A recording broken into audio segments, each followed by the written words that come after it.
King Charles and Queen Camila have wrapped up their visit to Sydney's Parramatta Park for a community barbecue. Large crowds gathered to get a glimpse of the royals on their visit to Western Sydney. The visit saw them cook some sausages on the barbie and meet some of the nation's most inspiring people. Their Majesties were treated to a sheepdog demonstration and a variety of produce from across regional New South Wales, with the King showing his appreciation and gratitude in a speech.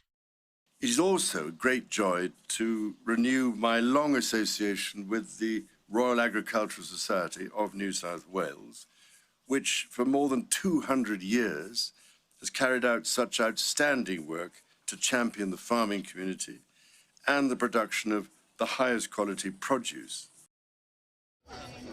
The New South Wales Premier Chris Minns acknowledging the King's long association with Australia. For all of us today, what a great honour we get to tell our family and our friends that we had a barbecue with the King and the Queen. It's not the kind of thing that you'll easily forget. Your Majesty, this might be your first visit to Australia as a sovereign, but it's certainly not your first visit as a friend. Parramatta Park was the Royals' latest stop on their jam-packed tour of Australia, and there are more events this afternoon, so we will be bringing you plenty more live coverage of King Charles and Queen Camila as they continue their tour here in Australia, the last leg today. As hundreds of Australians have made their way to those venues where King Charles and Queen Camila are visiting to meet the royal couple, others have been questioning the relevance of the monarchy, opting for a head of state instead. The Australian Republican movement have started the Wave Goodbye campaign as part of that. Joining us live now is the Vice Chairman of the Australian Republican movement, Adam Spencer. Adam, really appreciate you making the time for us. Thanks so much. How would you describe the Republican push in Australia right now? As you know, plenty of column inches have been dedicated to the ARM in recent days, both here and abroad. Is the movement lacking momentum, do you think? Pleasure to have me on the show, Ash. Thanks for having me. I think what we've managed to do is make a few people realise that the person visiting, the person popping into the neighbourhood, isn't the King of England who happens to play some bizarre constitutional role in Australia. It's the King of Australia. In 2024, Australia has a king. We are part of the realm over which he rules. We are his loyal subjects. And I think the more Australians that think about that, the more that go, feels a little bit weird in 2024. It's lovely that he's popped, to use his words, into the neighbourhood, end quote. He comes about once a decade. Is that as often as our head of state should be on our soil? We don't think so. We think it's a job for an Aussie. Had a fantastic time. Not our fault, not your fault. We'll wave goodbye. Come back as a head of state of the UK or a significant international figure anytime you want. But surely it's an Aussie who should be in our top job. Waving goodbye seems like a pretty polite way to run your campaign. What did you make of Lydia Thorpe's outburst in front of the King at Parliament? I'm not going to tell any First Nations Australian what attitude they should have towards the monarchy.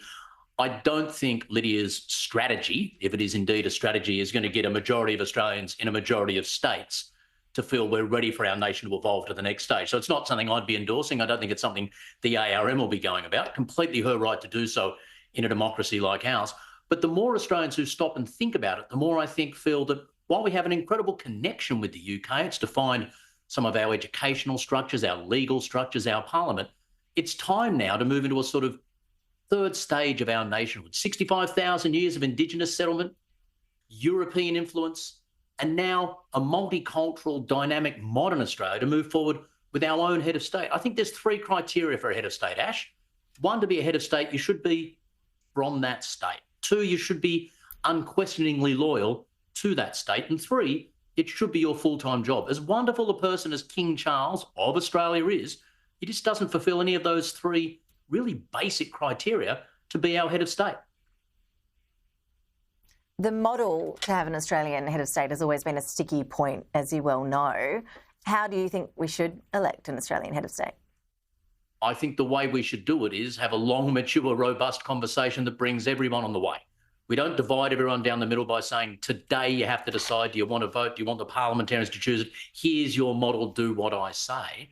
It's time for all Australians to stop, take a breath and go, well, are we happy with the current model? Are we happy with King Charles of Australia being our head of state? If not, what are the options? Where could we go? And I think as a mature nation, we'll slowly and maturely step towards coming up with a model that a majority of Australians in a majority of states say is more appropriate a way for our head of state to be chosen and to represent us on the world stage.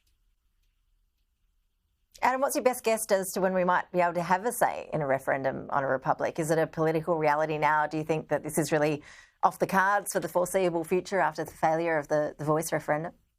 Look, realistically, Ash, it's not going to happen before the end of this year. I'll grant you that. It will be a slow process, but it's more important that we get it right than we rush it. And it's more important that it's something that Australians buy into. And I just ask anyone who's watching now to think about this. Did you know that King Charles is the King of Australia? And in 2024, do you feel like a subject of a king? And do you think the rest of the world looks at Australia and assumes we have a king? Or is it time for us to ask, who's our head of state? Why is that person our head of state? And couldn't an Aussie do a great job? Adam Spencer, really appreciate you joining us. Thanks so much for sharing your views. Pleasure as always, Ash. Have a great day.